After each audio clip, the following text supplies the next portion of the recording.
በስመ አብ ወወልድ ወመንፈስ ቅዱስ አሃዱ አምላክ አሜን።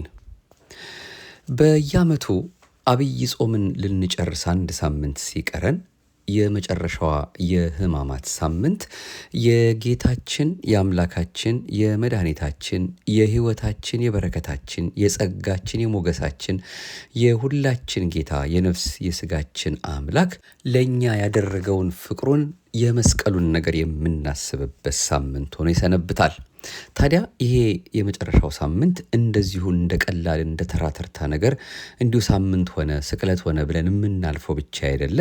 አንድም በየዕለቱ የተሰሩ ስራዎች እንዳሉ እንድናስብበት፣ ከሁሉ በላይ ግን የአምላካችንን የመስቀሉን ነገር በፊታችን እንደተሳለ ሆኖ እያሰብን ስላደረገልን ስለዚያ በቃላት ተነግሮ ስለማይዘረዘረው ፍቅሩ ሁል ጊዜም በልባችን ታትሞ እንዲኖርልን ቅድስት ኦርቶዶክሳዊት ተዋሕዶ ቤተ ክርስቲያናችን በሰራችልን በሰሙነ ሕማማት ስርዓት እየተመራን ቤተ ክርስቲያን በሮቿን ከፍታ መሰረቷም ጣራዋም ግርግዷም ሁሉ ነገሯም የሆነውን የእሱን የአምላካችንን የአምላኳን ነገር ሁላችንም በእውነት በተሰበረ መንፈስ ይቅርታን በሚማጸን ልቦና ከሁሉ በላይ ደግሞ ለእኛ ያደረገልንን ውለታውና ፍቅሩን በማሰብ እንድናሳልፍ ይኸው ልጆቿን እየጠራች ከአምላካችን ጋር እንድንገናኝ በሮቿን ከፍታ ነው ሁልጊዜም የምትጠራን። በግላችን በቤታችን በአደባባይ በሚሆነው ደግሞ በቅድስት ቤተክርስቲያን እየተገኘን ስርዓቱን እየፈጸምን የሚገባውን የስግደትም የግብረ ሕማማቱንም ነገር እየሰማን አምላካችንን የምናገኝበት ከትላንት ዛሬ በተሻለ መልኩ እሱን የምናመልክበትን ይህንን ሳምንት ለአንዳችም ቅጽበት እንዲያልፈን ስለማያስፈልግ ሁላችንም ተግተን ይህን ሳምንት በደግነትና በምሕረቱ በበጎ እንፈጽማት ዘንድ ከዚያም ለበዓለ ትንሣኤውም አድርሶን ከዚያም በኋላ ባለው ሕይወታችን በዚህ በቆየንበት የጾም ወራት ማለት ነው የኖርንበትን መልካም የሆነውን የጸሎት ሕይወት እሱ አምላካችን ሁላችንንም ያስተማረበትን በተለያየ መልኩ ወደ እሱ እንድንመለስ ያሳሰበንን መንፈሳዊ ሕይወታችን አጠንክረን መቀጠል እንዳለብንም ለአንዳችም ቅጽበት ከህሊናችን መጥፋት እንደሌለበት ነው እንግዲህ ለራሳችን እየነገርን መመላለስ የሚገባን። ደግነትና ምሕረቱን አብዝቶ ለዚህ ሰዓትና ደቂቃ ያደረሰን አምላካችን አሁንም ክብርና ምስጋና ለገናና ስሙ ይሁንልን።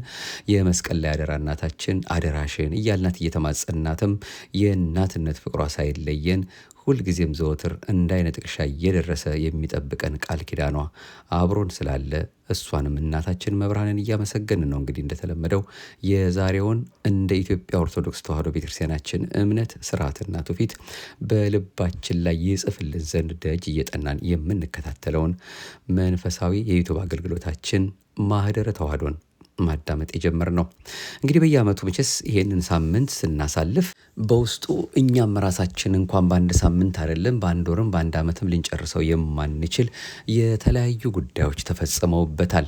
እንደው አንኳሩን አበይት የሆኑትን ብቻ ለማካተት ያህል ነው በዚች ሳምንት መስማት የሚገባንን መጽሐፍት እየጠቀስን መማማራችን ለዛሬም የምንቀጥለው።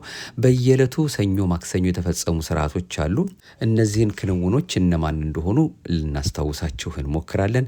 ከዚያም ደግሞ የተለያዩ መጽሐፍት ደግሞ ከሕማሙ ጋራ በዚህ በሰሙነ ሕማማት ደግሞ በተለይ ዛሬ የምናየው ማለት ነው ልናደርጋቸው ማናደርጋቸውም ነገሮች ምንድናቸው የሚሉትንና በአጠቃላይ እንደው አለፍ እያልንም ቢሆን ለአምላካችን ለመድኃኒታችን ለኢየሱስ ክርስቶስ ያለንን ፍቅር የምንገልጽበት በሱ በአምላካችን ድካምና መከራ እኛ ያገኘነውን ብርሃን እኛ ያገኘነውን ብርታት እኛ ያገኘነውን ሕይወት እኛ ያገኘነውን ተነግሮ ተዘርዝሮ የማያልቀውን ጸጋና በረከት ማሰብ ስለሚያስፈልገን የአምላካችን የመስቀሉ ነገር የሚያጠይቁ የተለያዩ ጉዳዮችን እያነሳን እንግዲህ ይህን ሳምንት እንቆያለን ማለት ነው። እግዚአብሔር አምላካችን አሁንም እሱ በቸርነቱ በልባችን እንዲያሳድርልን የይቅርታውን ስራ እንዲሰራልን ፈቃዱ ይሁንልን። እንግዲህ መቼስ ጊዜ ወስዳችሁ ትሰሙታላችሁ ብለን ተስፋ በማድረግ ነው ለዛሬ ሰኞ የተደረገው የመጀመሪያው ርግመተ በለስ ወይም ደግሞ በለሲቷን የረገመበት ነው። በለሲቷን ረገመ ሲባል ምን ማለት ነው? በውስጡ የሚካተቱ በርካታ ጉዳዮች አሉ። እነሱን ካየን በኋላ በዚህ በሰሙነ ሕማማት የሚደረጉ የማይደረጉ የሚከናወኑና የማይከናወኑ ተግባራት አሉ። እነሱንም እንደዚሁ ለማየት እንሞክራለን። እግዚአብሔር አምላካችን አሁንም ይህንን ሳምንት በሰላም እንዲያስፈጽመን እንዲያበረታን ሐሳባችንንም ልባችንም ስብስብ አድርጎልን ከሱ ጋር የምንገናኝበትን እሱ አምላካችን ባወቀ ለልባችን በእውነት ልብ እንዲሰጥልን ወደ ሕይወታችን ወደ ነፍሳችን ገብቶ ዘልቆ ፍሬ በረከት የምናፈራበት መስቀሉን የምናይበት ምንም ብናደርግ ከሱ ውጪ ምንም ሕይወት እንደሌለን የምናስብበትን እርሱ እንዲሰጠን የምንፈልገውን የተረጋጋ መንፈስን ደጅ የምንጠናበት እንዲያድለን ማለት ነው። ደጅ የምንጠናበት የምንማጸንበት እንዲሆን ያስፈልገናልና ከዚህ ተነስተን እንግዲህ አንድ ብለን እንጀምራለን። የዛሬው ክፍል 1 ነው። በሰሙነ ሕማማት የተከናወኑ ታሪኮችን የምናይበት ለዛሬም እንደመነሻ ርግመተ በለስ ወይም ደግሞ ሰኞ የተፈጸመ ነውና እሱን የምንከታተልበትን መርሃ ግብራችንን እንዲህ እናደምጣለን። ይህ ዕለት ሰሙነ ሕማማት ሰኞ ማለት ነው። አንጾተ ቤተ መቅደስ ወይም የቤተ መቅደስ መንጻትና መርገመ በለስ የተፈጸመበት ዕለት ነው። ማርቆስ ምዕራፍ 11፣ ማቴዎስ ምዕራፍ 21፣ ሉቃስ ምዕራፍ 13።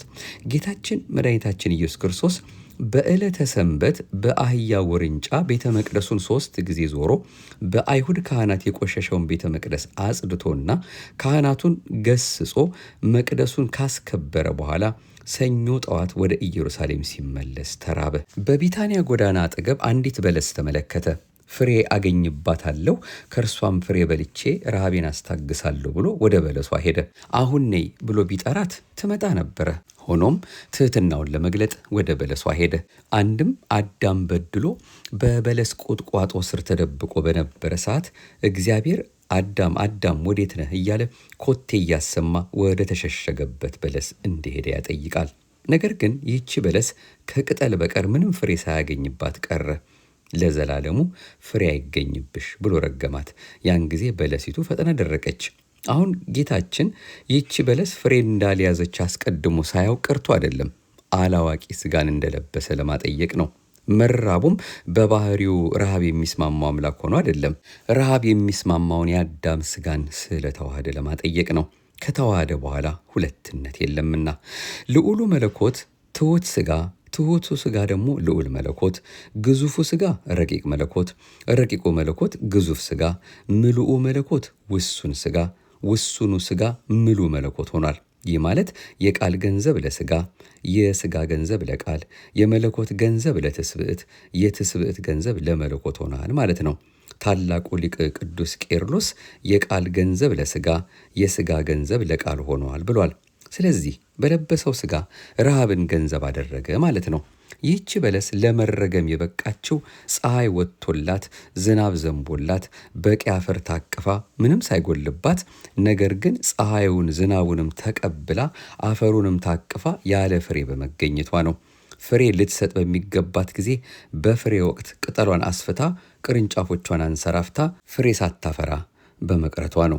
የዚችን በለስ በፈጣሪዋ መረገም አስመልክቶ ሊቁ ቅዱስ ዮሐንስ አፈወርቅ ብዙ አንክሮ የተመላበት አስተያየቱን እንደሚከተለው ሰንዝሯል። በብዙ ሺህ የሚቆጠሩ ሰዎችን በጥቂት እንጀራ ያጠገበ እንደምን ተራበ? ከበለስ ፍሬን እንደምን ፈለገ? ባህርና ነፋሳት በቃሉ ጸጥ ያደረገ፣ በባህሩ ላይ በእግሩ የሄደ፣ ማየት የተሳናቸውን ዓይናቸውን የገለጠ፣ ውሃውን ወደ ወይን ጠጅ የለወጠ እንደምን ተራበ? እንዴትስ እንደ ሩቅ ብእሲ ፍሬ ፈለገ? በመለኮታዊ እግሩ ወደ በለሲቱ መጥቶ በስግው አንደበት ለዘላለም ፍሬ አይገኝብሽ ብሎ ማለቱ ምስጢሩ ምንድን ነው ብሎ ከጠየቀ በኋላ የተራበው የሰውን ፍቅር እንጂ የበለስን ፍሬ አይደለም። መለኮት በአካለ ሥጋ ወደ ኦሪት ቤተ ክህነት በመጣ ጊዜ ከመጽሐፍት በቀር ፍሬ ሃይማኖት ከሊቀ ካህናቱ እስከ ተራው ካህን ድረስ አልተገኘባቸውም።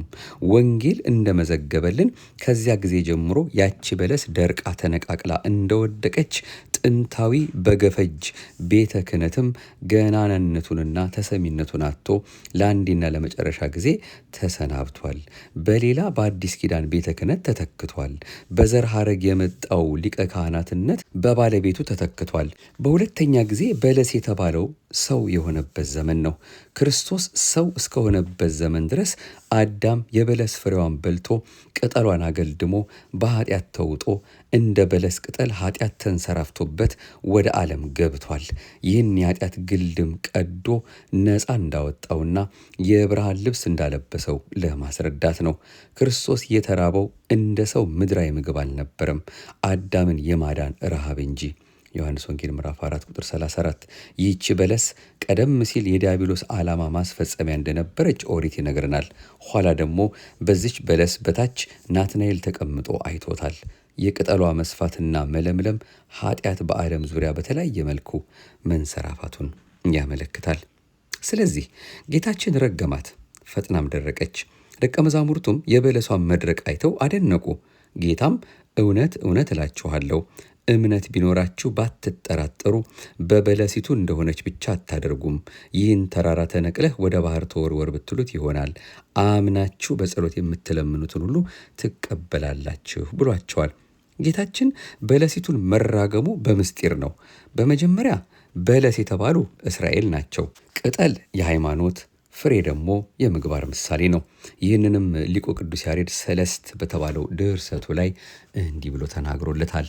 በለስ የሚለው ቤተ እስራኤልን ነው፣ የወይኑ አጸድ ክርስቶስ ነው በማለት ተርጉሞታል። ኢሳይያስ 5:1 ወደ በለሲቱ በቀረበ ጊዜ ከቅጠል በቀር አንዳች ፍሬ አላገኘባትም። ወደ እስራኤልም መጣ። የአብርሃም ዘር ከመባል በቀር ምንም አይነት በጎ ምግባር እንዳላገኘባቸው ያጠይቃል። እስራኤል ማለት ሕዝበ እግዚአብሔር ማለት ነው። አንድም ሕሊና ዘይሬዮ ለእግዚአብሔር፣ እግዚአብሔርን ማየት የሚችል ሕሊና ያለው ሕዝብ ማለት ነው።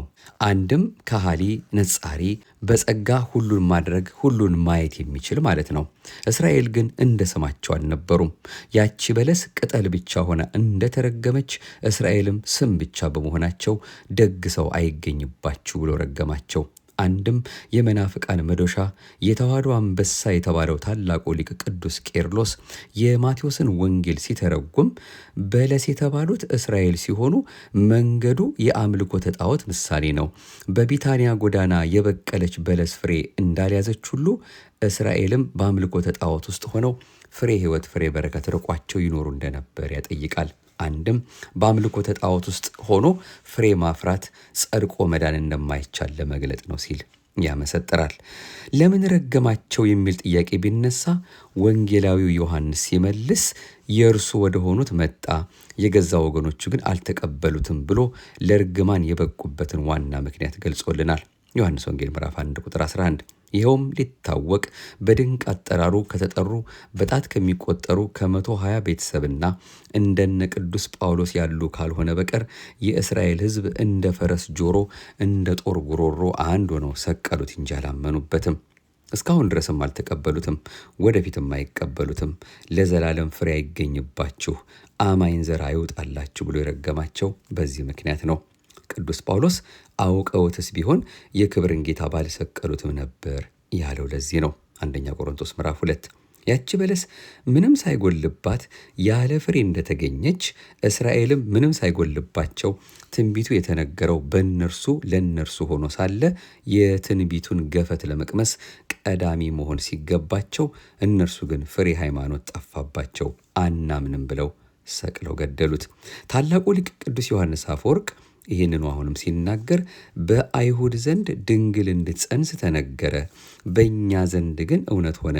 ትንቢት ለምኩራብ ሃይማኖት ለቤተ ክርስቲያን ነውና፣ ምኩራብ ምሳሌ ሰጠች፣ ቤተ ክርስቲያን ግን አመነችበት። ምኩራብ ትንቢትን አስገኘች፣ ቤተ ክርስቲያን ግን ተቀበለችው። ምኩራብ ትንቢቱን በምሳሌ አስተማረች፣ ቤተ ክርስቲያን ግን በሃይማኖት ጸናችበት። ረብ ጥቅም አደረገችው። ከዚያ የወይን ሐረግ ተተከለ፣ በእኛ ዘንድ ግን የጽድቅ ፍሬ ተገኘ። ያቺ ወይንን ባውድማ ረገጠች፣ አሕዛብ የሚስጥሩን ገፈት አጠጡ።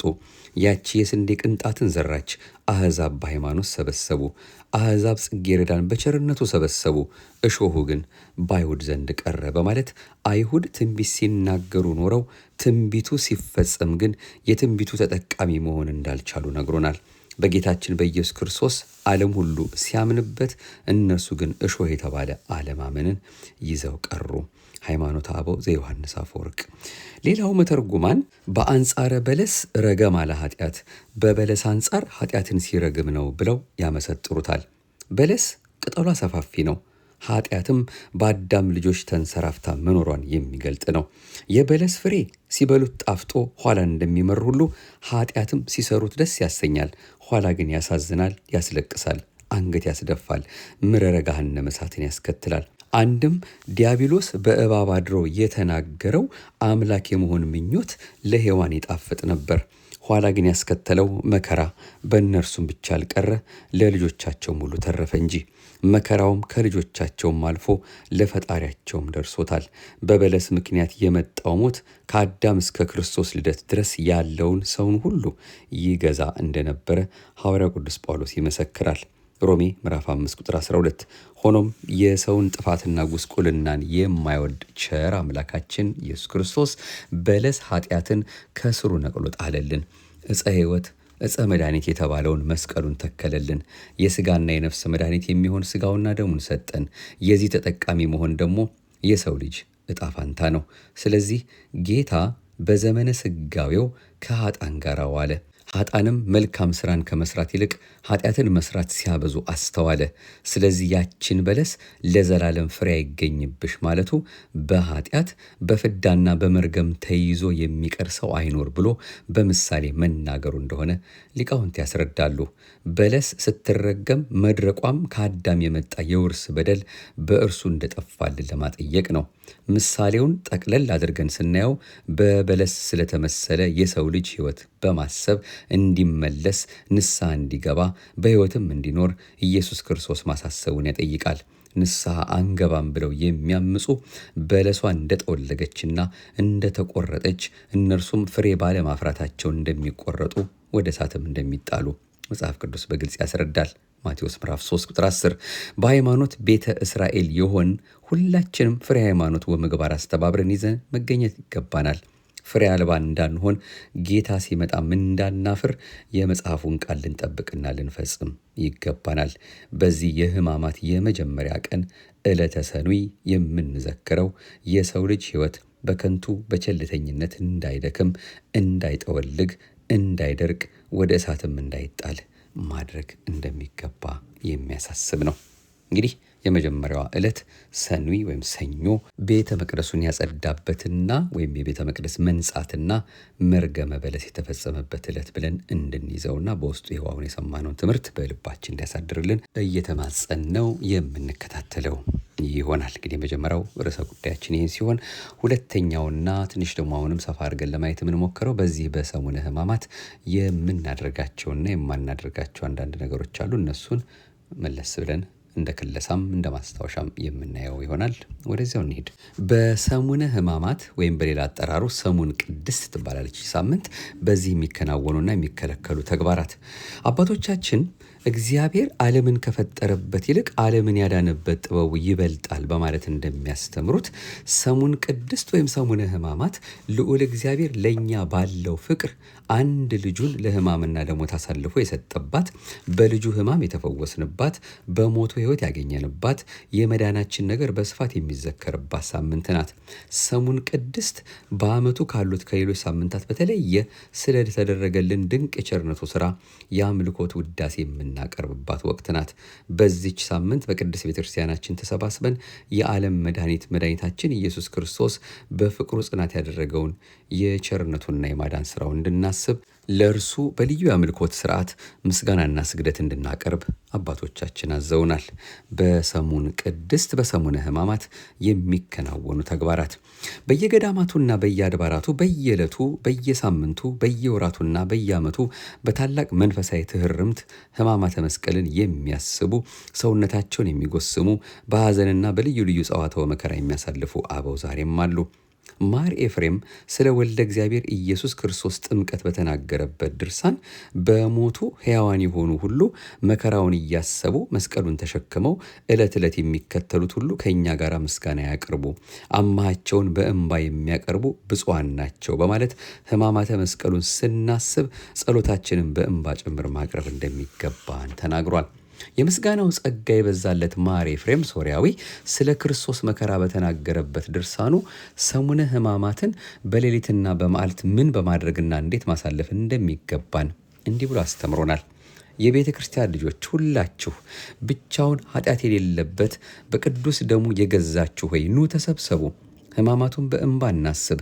በፍርሃትና በጭንቀት ሆነን መድኃኒታችን ኢየሱስ ክርስቶስ ስለኛ መዳን ብሎ ሞተ እያል ለልቦናችን እንንገረው። የቤተ ክርስቲያን ልጆች ልቦናችሁ ይደንግጥ፣ ነፍሳችሁም ትንቀጥቀጥ። ሁልጊዜ የጌታችን ሕማማት በማሰብ እንባችሁን አፍስሱ። ሁልጊዜ ስለ ክርስቶስ ሕማማት በማሰብ ማልቀስ እንባችሁ የጣፈጠ ልቦናችሁ የበራ ይሆናል። ሁልጊዜ ይህን እያሰባችሁና እንባችሁን እያፈሰሳችሁ ጌታ ስለ እናንተ ስለተቀበለው መከራ ምስጋና አቅርቡለት። ምክንያቱም ይህ እንባችሁ በምጽአቱ ቀን በመንበሩ ፊት መመኪያና ሐሴት ይሆንላችኋልና። የሚወዳችሁን የጌታን ሕማማት እያሰባችሁ ተጋደሉ፣ ፈተናውንም ተቋቋሙ። ልቦናዬ የማረከውን ሐዘኔና ደስታዬን እዩ።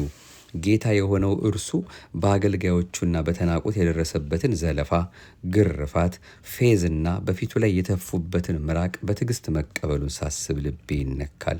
ኑ የተወደደው ጌታችን በብዙ ርኅራኄው በትዕግስቱና በይቅር ባይነቱ ያደረገልንን በደንብ ተመልከቱ። ሕሊናዬ ፍጹም በመደነቁ ምክንያት ዝም ለማለት እፈልጋለሁ። ነገር ግን በዝምታዬ የመድኃኒቴን ክብር ለመግለጽ እየተውኩ ስለሚመስለኝ ደሞ ፈራለሁ። ወንድሞቼ ሆይ ስለዚህ ጉዳይ ልንፈራና ልንደነግጥ ይገባል እንጂ መስማት ብቻ አይሁን። ጌታ ሆይ የተቀበልከውን መከራ ሊናገር የሚችል ማን ነው? የተወደዳችሁ ሆይ በመድኃኒታችን ላይ የደረሰውን በማሰብ በማዘን ወደ እርሱ ቅረቡ። ዛሬ በዳዊት ከተማ በጽዮን የሆነውን ኑ እንማር። የተመረጡ የአብርሃም ልጆች ዛሬ የፈጸሙትን እንስማ። ዛሬ የአብርሃም ልጆች አይሁድ ፍጹም በደል የሌለበትን ጌታ ገደሉት። መድኃኒታችን ኢየሱስ ክርስቶስ በክፉዎች እጅ ያለ በደሉ በዕፀ መስቀል ላይ ተሰቀለ። የክብር ንጉሥ የሆነው ጌታችን ለእኛ ለኃጢአተኞች ሲል ሞቷልና ኑ ሰውነታችንን በእንባና በለቅሶ እንጠብ በማለት ተናግሯል።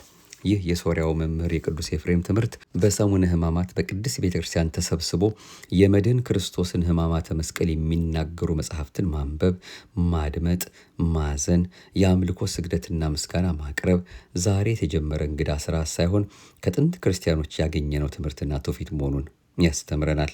ሰሙነ ሕማማት ጌታችን መድኃኒታችን ኢየሱስ ክርስቶስ የሰው ልጆችን ለማዳን በፈቃዱ ሕማማተ መስቀል መቀበሉን፣ ዕፀ መስቀሉን በትዕግስት በመሸከም በማህየዊ ሞቱ ሞታችንን አጥፍቶ በመስቀሉ ድኅነት ማግኘታችን የምናስብበት ወቅት ነው። ስለዚህ ይህ ሳምንት የለቅሶና የሐዘን ጊዜ ነው። በመጽሐፈ ግብረ ሕማማት እንደተጻፈው ከዕለተ ሰኞ እስከ ዕለተ ቀዳሚት ምሽት የጾም ሳምንት በመሆኑ ከእንጀራ በጨውና ከውሃ በስተቀር ምንም ጣፋጭ ምግብ መመገብ አይገባም። ይህ እንኳ ባይቻል እስኪጠግቡ ድረስ መመገብ ተገቢ አይደለም። ለመጾም የጤና ችግር የሌለበት የበረታና የሚችል ሁለት ቀን መጾም ይገባዋል። ይህን የማይችል ደግሞ ፀሐይ እስኪገባና የምሽት ኮከብ ደምቆ እስኪታይ ድረስ መጾም ይጠበቅበታል። በጤና ችግር መጾም የማይችል ደግሞ በየዕለቱ እስከ 9 ሰዓት ድረስ መጾም ይገባል እንጂ በማለዳ ተነስቶ ያገኙትን መመገብ አይገባም። የሚከለከሉ ተግባራት የእስክንድርያው ሊቀ ጳጳሳት ታላቁ ሐዋርያ ቅዱስ አትናቴዎስ በ329 ዓ.ም በጻፈው በመጀመሪያው የትንሣኤ መልእክቱ ከትንሣኤ አስቀድሞ ያሉት 6 ቀናት ዓለም የተፈጠረባቸው ቀናት ምሳሌዎች ናቸው በማለት ታላቅ ጾም እንዲጾምባቸው አውጇል። ስለዚህም በሰሙነ ሕማማት ብዙ አዝማደ መባልዕት ማለትም የተለያዩ የምግብ አይነቶች አይበሉም። አንድ ምዕመን ታሞ ወይንም ክርስቲያን በሌለበት ሀገር ሆኖ ወቅቱን ሳያውቅ ሰሙነ ሕማማት ቢያልፍበት ከበዓለ ሃምሳ በኋላ ሰውነቱን በማድከም ደስታ እንዳያደርግ ታዟል። በሰሙነ ሕማማት መስቀል ማሳለምና መሳለም፣ የላመ የጣመ ምግብ መመገብ፣ ጠግቦ መመገብ፣ ሩካቤ ሥጋ መፈጸም፣ ዋዛ ፈዛዛ ማብዛት፣ መሳቅ፣ መጨፈር፣ መስከር አይገባም። አባቶቻችን ቅዱሳን ሐዋርያትም በዲድስቅልያ መጽሐፋቸው በ40ኛው አንቀጽ ላይ በሕማማት ሰሞን ከተወሰነው ጊዜ በፊት ምግብን መቅመስ እንደማይገባም ተናግረዋል። በሰሙነ ሕማማት ከምግብ ብቻ ሳይሆን ከክፉ ሥራ መከልከል ይገባል። በእርግጥ ከክፉ ነገር መከልከል ወቅት የማይለይበት እስከ ዕለተ ሞት የሚጾሙት ጾም መሆኑ ሊስተዋል ይገባል። የሮሜ ሊቀ ጳጳስ አቡሊዲስ በቀኖናው በ22ኛው አንቀጽ እንደተናገረው በሰሙነ ሕማማት የሐዘን ቃል እንጂ የደስታ ቃል መናገር አይፈቀድም። ከሆሳዕና ሰርክ እስከ ዕለተ ብርሃን ቅዳሜ ማለት ነው ያሉት ዕለታት የዓመተ ፍዳ መታሰቢያ በመሆናቸው መልካ መልክ አይደገምም። አባቶች እንደሚያስረዱት መልካ መልኮች የተደረሱት እንግዲህ መልከ ሚካኤል፣ መልከ ገብርኤል እያልን የምናገራቸው ማለት ነው። እነዚህ የተደረሱት ከዕለተ ስቅለት በኋላ በመሆኑ በሰሙነ ሕማማት ሙሉ በሙሉ ልናስበው የሚገባን ነገረ መስቀሉን ብቻ ነው። ዳግመኛም በነቢዩ ኢሳይያስ በምዕራፍ 53 ቁጥር 2 ላይ መልክና ውበት የለውም፣ ባየነውም ጊዜ እንወደው ዘንድ ደምግባት የለውም ተብሎ እንደተነገረ ጌታችን ኢየሱስ ክርስቶስ በዕለተ አርብ በደረሰበት ግርፋት አክሊለ ሦክ በመድፋቱና በልዩ ልዩ ጽዋትወ መከራ ፊቱ መለወጡን፣ መልኩ ደምግባቱ መጥፋቱን፣ አጥንቱ መቆጠሩን ለመግለጽ በዚህን ሳምንት መልካ ገጹንና ሌሎች የሰውነት ክፍሉን እያነሳን በአድናቆት ምስጋና ማቅረብ እንደማይገባ ያስተምራሉ። ይልቁንም ሕማሙንና ሞቱን በስፋት የሚዘክረውን ድርሳነ ማህየዊ መልካ ሕማማተ መስቀልና ውዳሴ መስቀልን በማንበብ የወልደ እግዚአብሔርን ነገረ ሕማሙን ማሰብና መዝሙረ ዳዊት በመድገም መጸለይ ተገቢ ነው። ሴቶች ጌጣጌጥ እንዲያደርጉና እንዲቀባቡ አይፈቀድም። አጼ ዘርዓ ያዕቆብም በመጽሐፈ ብርሃን ሳልሳዊ በዚህ ሳምንት በበዓል ልብስ ማጌጥ እንደማይገባ ይናገራሉ። ይልቁንም በዚህ ሳምንት ሕይወትና መድኃኒት በምትሆን ሞቱ ከግብርና ተዲያብሎስ ሊያድነን በሥጋው የሞተውን የወልደ እግዚአብሔር ኢየሱስ ክርስቶስን ሕማም እያሰቡ ማልቀስና የሐዘን ልብስ መልበስ እንደሚገባ በአጽንኦት ይመክራሉ። በሰሙነ ሕማማት እርስ በርስ መሳሳም የለም። ይህም ይሁዳ ጌታን በመሳም አሳልፎ እንደሰጠው ለማሰብ ነው። ይህም ይሁዳ ጌታችን ኢየሱስ ክርስቶስን አሳልፎ የሰጠበት ሰላምታ የተንኮል እንጂ የተቀደሰ ስላልነበር ነው። አይሁድ እያንሾካሾኩ መድህን ክርስቶስን እንስቀለው፣ እንግደለው ብለው ይማከሩ ነበር። ያን በማስታወስ ሰላምታ መለዋወጥ፣ መስቀል መሳለምም የለም። በተጨማሪም ጥንተ ጠላታችን ዲያብሎስ አባታችን አዳምና እናታችን ሔዋን በእግዚአብሔር የታዘዙትን ሕግ እንዲተላለፉ ያደረገው በሰላምታ ልውውጥ ነበር። ይህን ሁሉ በማሰብ በሰሙነ ሕማማት መሳሳምም ይሁን ሰላምታ ልውውጥ አይፈቀድም። ይህንንም ደግሞ በተለየ መልኩ በዕለተ ፋሲካ ካልሆነ በቀር በሰሙነ ሕማማት እርስ በርሳችሁ አትሳሳሙ፣ ዳግመኛም ወንጌል አትሳለሙ እንዲል መጽሐፈ ግብረ ሕማማታችን።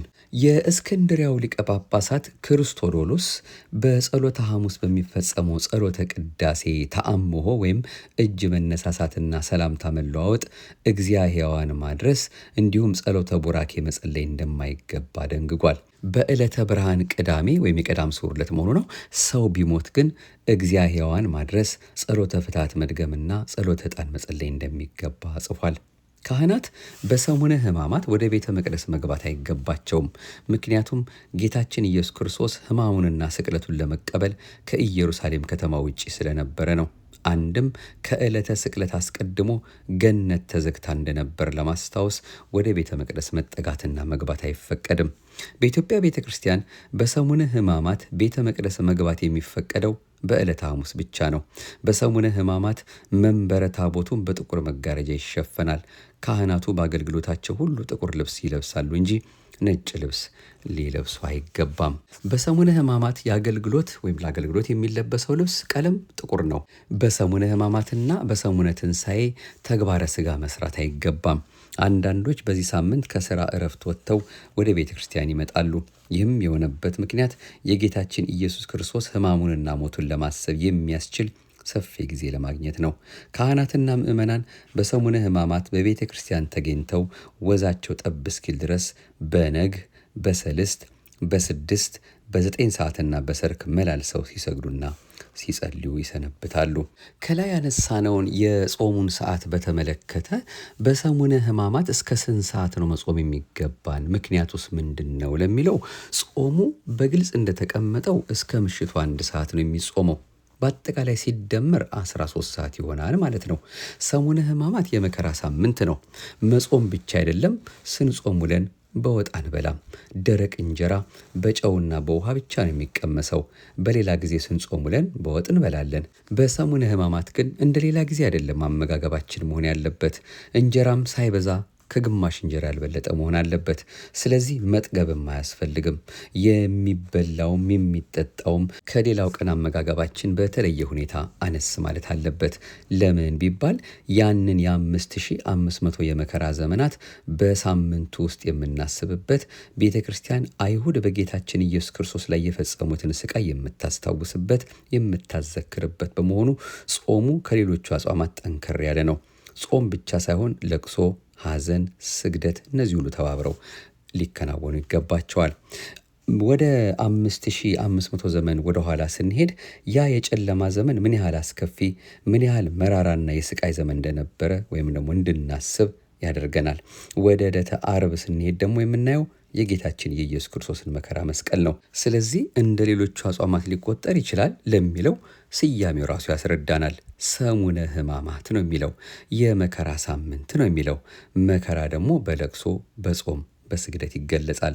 የቀደሙ አባቶች ስግደት ሲሰግዱ ላባቸው ከሰውነታቸው ይፈሳል። እንባ ከዓይን እንደሚወጣ ሁሉ ሰውነታቸውም ላብ ያወጣል። ስለዚህ የተለየ የጾም ሳምንት ስለሆነ ከሌሎቹ ይለያል። እኛ እስከ ምሽት 1 ሰዓት አልን እንጂ የቀደሙት አባቶች ሳምንቱንም ሙሉ አይበሉም። ገዳማውያን አባቶች አሁንም ከሰኞ እስከ እሑድ አይቀምሱም። እነሱ በመንፈሳዊ ሕይወት የበቁ ጠንካሮች ናቸው። እኛ ከእነርሱ ጋር እንወዳደራለን ማለት አይቻልም። ሰው ያለ አቅሙ አንድን ነገር ላደርግ ካለ ይወድቃል እንጂ ካሰቡ አይደርስም። ግን ማንኛውም ክርስቲያን በቅንነት ከተመለከተው ከሰኞ እስከ ዓርብ እስከ ምሽቱ 1 ሰዓት መጾም ይችላል። ከሌሎቹ ቀናት የተጨመረው 2 ሰዓት ብቻ ነው። ከዘወረደ እስከ ቅድስት የመጀመሪያው ሳምንት ጾሙ ስንቀበል ያለው ማለት ነው 12 ሰዓት። ከቅድስት ደግሞ እስከ ዓርብ ኒቆዲሞስ እስከ 11 ሰዓት ሲሆን ሰሙነ ሕማማት ግን እስከ ምሽት 1 ሰዓት ነው መጾም የሚገባው። ስለዚህ መጾም ለለመድነው ክርስቲያኖች የሚከብድ አይደለም። አንዳንድ አባቶች ደግሞ ከሰኞ እስከ እሑድ መጾም ካቃታቸው ሰኞና ማክሰኞን ጾመው ረቡዕ ምሽት ጥቂት እህል ውሃ ቀምሰው ይቆያሉ። ለሁሉም ግን ስርዓት ከተሰራ ወይም ደግሞ ስርዓት የተሰራው እስከ ምሽቱ 1 ሰዓት ድረስ ነው፣ የሐዘን የመከራ ሳምንትና ወቅት በመሆኑ። ሌላው ጥያቄ በዚህ ሳምንት የምናየውና ደግሞ እንድናስተውለው የሚያስፈልገን በሰሙነ ሕማማት በትምህርተ መስቀል የማናማትበው፣ መስቀል የማንሳለመው፣ መልካ መልክ የማንደግመው፣ ፍትሐት የማይፈታው ለምንድን ነው የሚለውን ነው። አጠር ባለ ሁኔታ ሲመለስ መልካ መልክ አይደገምም። መልኮች ብዙውን ጊዜ የደስታ መገለጫዎች ናቸው። ሰላም ለዝክረ ስምከ፣ ሰላም ሰላም ሰላም እያለ ነው የሚጀምረው። ሰላም ደግሞ የደስታ ምልክት ነው። ሐዋርያትንም ሰላም ያላቸው ከተነሳ በኋላ ነው። ስለዚህ በመከራ ሳምንት ሰላምታ የለም። ወደ ኋላ የ5500 የመከራ ዘመን የሚታሰብበት ጭምር ነው። መልካ ሕማማት የሚባለው መልክ ብቻ በመልክነት ይደረሳል። በውስጡ ግን የሚዘከረው የጌታችን የኢየሱስ ክርስቶስ መከራ እንዲሁም የእናታችን የንጽሕት ቅድስት ድንግል ማርያም ሐዘን ነው የሚናገረው። እና አባ ጊዮርጊስ ዘጋስጫ እመቤታችን ያመሰገኑበት ልዩ ምስጢር ቢኖረውም በዚያ ውስጥ ሐዘኗ ይገለጻል። የጌታችንም የሚገለጸው በዕለተ ዓርብ የተቀበለውን መከራ ነው። በመከራ ወቅት ሰላምታ ሳይሆን ሐዘን ስለሆነ የሚያስፈልገው አባቶቻችን ይህን ሥርዓት አስቀምጠውልናል። መስቀልን በተመለከተ ከሰኞ እስከ ዓርብ ያለውን ስናይ መስቀል በደመ ክርስቶስ ገና አልተቀደሰም፣ አልከበረም። ዓለም ነፃ አልወጣም፣ ዓለም አልተፈታም። የምናስበው በአንድ ሳምንት ውስጥ የ5500 ዘመን መከራን ነው። ስለዚህ መስቀል አንሳለምም። ለምንድን ነው ቅዳሜ የማንሳለመው ከተባለ ከዓርቡ በኋላ እንኳ ማለት ነው ፍትሐ ነገሥት ዘእንበለ ስኢም የሚል አለ። ክርስቶስ ተንሥአ እሙታን በአብይ ኃይል ወስልጣን አሰሮ ለሰይጣን አጋዞ ለአዳም ሰላም እምይእዜሰ ኮነ ፍስሐ ወሰላም የምንለው ከመንፈቀ ሌሊት በኋላ ነው፣ ቅዳሜ ማለት ነው። መስቀል መገለጫው በትንሣኤ ነው። ስለዚህ መስቀል በሰሙነ ሕማማት አንሳለምም። ፍትሐትን በተመለከተም ነፍሳት ለ5500 ዘመን በሲኦል የታሰሩ እስረኞች ናቸው። አልተፈቱም። ገነት አልተከፈተችም። ካሳም አልተፈጸመም። ስለዚህ ያን ለማዘከር ነፍሳት 5500 ዘመን ሳይፈቱ በጭካኔ በኃጢአት ሰንሰለት ታስረው መኖራቸውን ለማጠየቅ ፍትሐት አንፈታም ወይም አይፈታም። በሆሳዕና በዕለተ እሁድ ከግብረ ሕማማት የታዘዘው ሥርዓተ ፍትሐት ይነበባል። በአጠቃላይ ሙታን በዕረፍተ ገነት እንዲያርፉ ተጠቃሎ ይነበባል። ስለዚህ የሳምንቱ ፍትሐት የሚፈታው እሁድ የሆሳዕና ዕለት ነው። እንደ ማጠቃለያ ለዛሬ ለክፍል 1 መርሃ ግብራችን ማንኛውም ክርስቲያን በሰሙነ ሕማማት ሳይሰግድ መዋል የለበትም። አርሶ አደርም፣ የመንግሥት ሠራተኛም፣ ነጋዴም፣ ተማሪም ቢሆን ካህናት ዘወትር ከቤተ ክርስቲያን የማይለዩ ስለሆነ ሥርዓቱን እነሱ እየፈጸሙ ሌላውን እንዲፈጽም አርአያ ሊሆኑ ይገባል። አርሶ አደሩ እንደያለበት አካባቢ በገጠሩ በቤተ ክርስቲያን ርቀት ምክንያት ሊቸገር ይችላል። ስለዚህ ካለበት ሆኖ ቢያንስ ጠዋት መስገድ ይችላል። የመንግሥት ሠራተኛው የ3 ሰዓቱን፣ የ6 ሰዓቱን፣ የ9 ሰዓቱን መስገድ እንኳ ባይችል ጠዋት ወደ ሥራ ከመግባቱ በፊት እንዲሁም ማታ 11 ሰዓት ላይ ከሥራ ሲወጣ መስገድ ይኖርበታል። የቻለም ከመስሪያ ቤቱ እረፍት ጠይቆ ወደ ገዳም ሄዶ ሳምንቱን በአግባቡ ሊያሳልፍ ያስፈልጋል። በዕለተ ስቅለት አርብ ግን ማንኛውም ምእመን ቀደምት አባቶቻችን በተለይም ነገሥታቱ ብሔራዊ በዓል አድርገው ስላቆዩልን በጠዋት ወደ ቤተ ክርስቲያን በመሄድ እስከ ማታ ስርዓቱ እስኪጠናቀቅ በጾም፣ በእንባ፣ በጸሎት፣ በስግደት መቆየት ይጠበቅብናል። በአልጋ ቁራኛ በደዌ ዳኛ ተይዞ እቤት የዋለ እንኳ ቢሆን አልጋው ላይ ሆኖ ቀኑን ማሰብ ያስፈልጋል። ሕዝቅያስ በታመመ ጊዜ አልጋውን ወደ ምስራቅ አዙሮ ነው የጸለየው። በዚህም ምክንያት እግዚአብሔር የ15 ዓመታትን ዕድሜ ጨምሮለታል።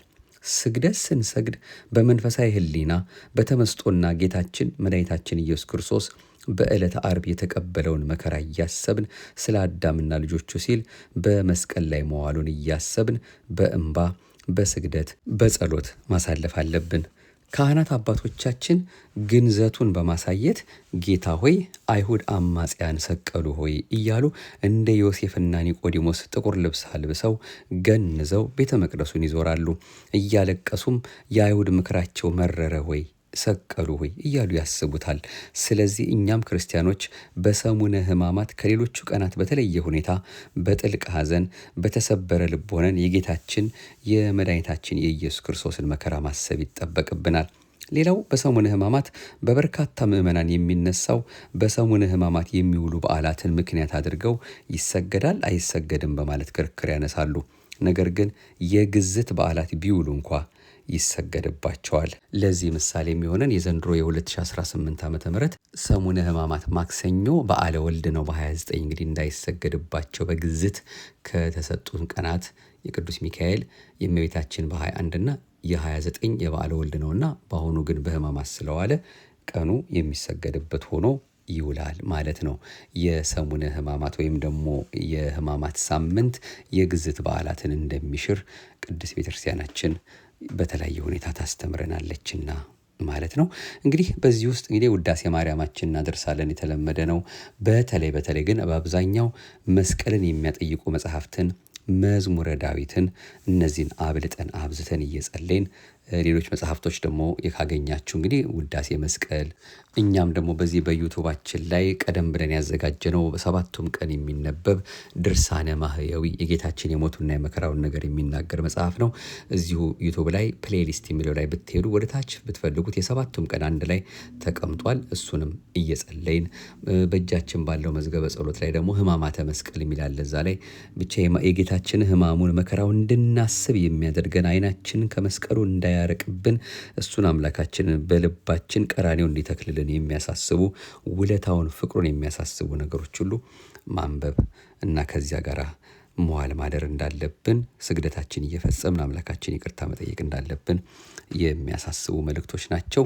ሌሎች እንግዲህ በየቀኑ ማክሰኞ፣ ረቡዕ እያልን ስንቀጥል በመሀል የምናመጣቸው ይኖራሉ። በዛ ውስጥ እንግዲህ ብዙዎቻችሁ የምጠይቋቸው ጥያቄዎችንም ምላሽ ታገኛላችሁ ብለን ተስፋ እናደርጋለን። ምናልባት ይህ መርሃ ግብር የምትሰሙም በዚህ በሰሙነ ሕማማት እንዲመለስላችሁ የምትፈልጓቸው ጥያቄዎች ካሉ በዚያው በዩቱብ ስር በምሰጧቸው አስተያየቶች ልትሰጡን ትችላላችሁ። እኛም እንደ እግዚአብሔር ፈቃድ ያን እያየን ወደ እናንተ እንዲሁ እንደምትሰሙት መጽሐፍት እያገላበጥን ለማድረስ እንሞክራለን። ደግነትና ምሕረቱን አብዝቶ ለዚህ ሰዓትና ደቂቃ ያደረሰን የሁላችን አባት ቸሩ መድኃኔዓለም አሁንም ከምንም ነገር በላይ ለሱ የሚገባው ምስጋና ነውና ክብርና ምስጋና ለገናና ስሙ ይሁንልን።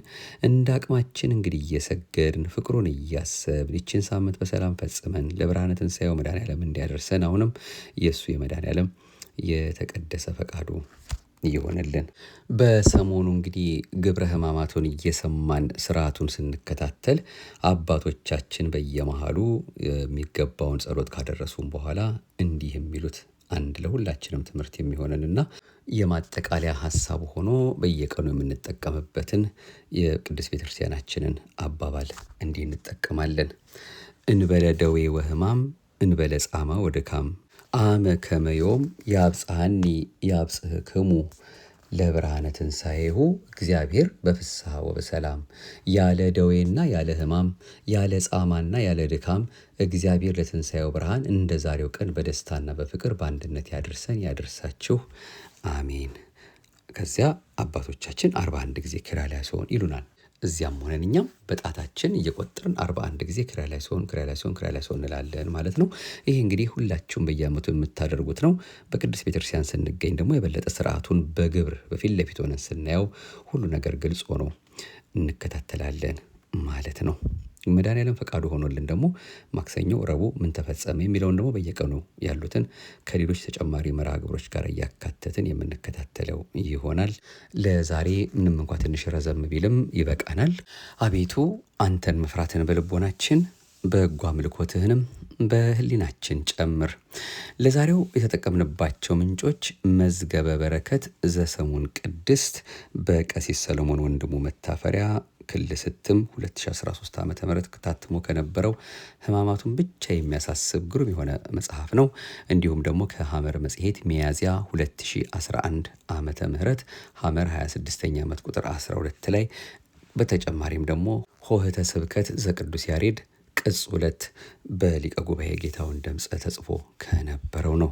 ይህንን አምላካችን የወደደልንን ሰብሰብ አድርገን ወደ እናንተ ያመጣ ነው። አሁንም ፈተናዎቻችንን ከእግራችን በታች አስገዝቶልን እሱ የመስቀሉ ጌታ ቸሩ መድኃኔዓለም ይህችን ሳምንት በጽናት በትጋት በጥብዓት እግዚአብሔርን በመፈለግ ፍቅሩን በማሰብ በስግደት በሚገባው የጸሎት ስርዓት ቅድስት ቤተክርስቲያን ተገኝተንም ከአባቶቻችን ጋር አብረን ማድረግ የሚገባንን እያደረግን በልባምነት እንድንጨርስና ፍቅሩን እያበዛልን ቀሪው ዘመናችን እንዲባርክልን የእሱ የመድኃኔዓለም የተቀደሰ ፈቃዱ ይሁንልን። እንደ አቅማችን ማድረግ የሚገባውን ነገር እናድርግ። ከሚያዝናኑን በተለያየ መልኩ ህሊናችን አይምሯችን እንደው እያየ ከሚደሰትባቸው ዓለማዊ ነገሮች ርቀን እሱ አምላካችን የወደደውን ለዘላለም የሚጠቅመንን ነገር እያሰብን እንድንመላለስና የሚሰማኝ በእርጋታ ይቀመጣል ከመከራ ስጋትም ያርፋል እንዳለ ጠቢቡ እኛም እንደ አምላካችን ፈቃድ እሱን እየሰማን ደጋጎቹ አባቶቻችን ያስቀመጡልንን ስርዓት እየፈጸምን እንድንኖር እንድናሳልፋት የሚችን ሳምንት ኃይል ብርታት እንዲሆነን ፈቃዱ ይሁንልን። ይቆየን። ማህደረ ተዋህዶን ነበር ስናደምጥ የቆየ ነው። እንደሱ እንደ አምላካችን ፈቃድ አምላካችን የወደደልንን ከተለያዩ ምንጮች እያመጣን ስንከታተል የቆየነውን መንፈሳዊ የዩቲዩብ አገልግሎታችንን እንግዲህ ለሚያደምጡ አድርሱልን። እናንተም ብትችሉ ሰብስክራይብ አድርጋችሁ መርሃ ግብራችንን ብትከታተሉ በብዙ ትጠቀማላችሁ ብለን ተስፋ እናደርጋለን። የቀጠሮ ሰዎች ይበለን። ክብር ምስጋና ይሁን ለአብ፣ ክብር ምስጋና ይሁን ለወልድ፣ ክብር ምስጋና ይሁን ለመንፈስ ቅዱስ ዛሬም ዘወትርም ለዘላለሙ አሜን። እማምላክ ወላዲት አምላክ ሀገራችን ኢትዮጵያን በእናትነት ፍቅሯ ልጄ ወዳጄ እያለች ሕማሙን መከራውን ሁሉ አብራ የተካፈለች እሷ ገና ከጌታችን መወለድ ከመጸነሷ አስቀድሞ ብዙ መከራን የተቀበለች የሐዘን እናት ናትና አማላጅቱ በተለያየ መልኩ ሐዘን ለበዛባት ሀገራችን ደጉን መልካሙን ነገር እንድታመጣልን የገባላትን ቃል ኪዳን ዘወትር እያስታወሰች ፍቅሩ እንዲያበዛልን እንድትማጸንልን ፈቃዱ ይሁንልን። የሁላችን አባት ቸሩ መድኃኔዓለም ፍቅሩን እያሰብን መጨረሻችን እንዲያሳምርልን የተቀደሰ ፈቃዱ ይሁንልን። ጌታ ቢፈቅድ ብንኖርም በክፍል 2 መለስ ብለን ቀጣዮቹ መርሃ ግብሮቻችንን ለመከታተል እንሞክራለን። ሰላም እግዚአብሔር ከሁላችን ጋር ይሁን። አሜን።